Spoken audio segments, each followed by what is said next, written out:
Why was the daughter of the Prophet Muhammad buried secretly, and why was her grave hidden? With a cursory glance at history, we see that prominent individuals in every society usually have crowded funerals and magnificent tombs. Typically, a flood of their fans participate in their mourning. They are keen to know what the person who was dear and precious to them had as their last will in their final days. Regardless of the specific ways funeral and burial ceremonies are conducted in different cultures and societies, all these ceremonies share one common aspect: the public announcement of the event to ensure that anyone who is able to attend can participate. For example, Omar, the second caliph, announced that all Muslims should be present for the prayer over the body of Maria Qibtiyya, one of the wives of the Prophet Muhammad. Similarly, the governor of Medina himself prayed over the body of Hafsa, another of the Prophet's wives.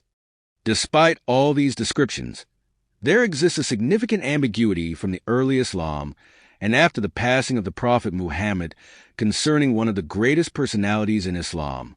This ambiguity revolves around the manner of the funeral and burial of Fatima Zahra, the only daughter of the Prophet of Islam. The special status of Fatima Zahra evident to everyone.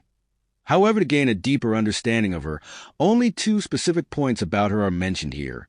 The Prophet of Islam had a unique affection and attachment to his daughter, such that he repeatedly said about her, "Fatima is a part of me. Whoever annoys her has annoyed me." This single narration about this noble lady demonstrates the special position she held with the Prophet, a status not found among any of the wives and children of the Prophet. Jamie Ibn Omer says in this regard, "When I was young, I accompanied my mother to visit Aisha. My mother brought up the subject of the Ali. Aisha said, 'I did not see any man more beloved to the Messenger of God than Ali, nor any woman more beloved to the Messenger of God than Ali's wife.'" Her position in Islam was unique and prominent. She was the wife of the Ali ibn Abi Talib and the mother of Hassan and Hussein. The lineage of the Prophet of Islam continued through her. To illustrate her virtues, it suffices to mention that during the revelation of the verse of Mubahila, the Prophet, in confronting the Christians of Najran, was accompanied by Ali, Hassan, Hussein, and Lady Fatima Zahra, but none of his other wives. The two examples above clearly demonstrate her special status with Prophet Muhammad and her significance in the history of Islam.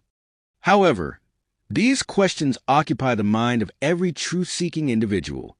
Why is the grave of the only daughter of the Prophet still hidden after 14 centuries? Why did she make a will that she should be buried at night? Why, despite public pressure on Ali, did he not disclose to anyone the location of Fatima's grave? Why, given the special status of Fatima Zahra, did the Caliph and the governor of Medina not perform prayers over her body and were absent from her funeral? What were the events of the last months of Fatima's life after the passing of her father? What was the last will of the Prophet's daughter to Ali? And finally, was there a message concealed in the nighttime burial of Fatima without public announcement? Perhaps by answering these questions, one can understand the reason why the grave of Fatima has remained hidden after 14 centuries.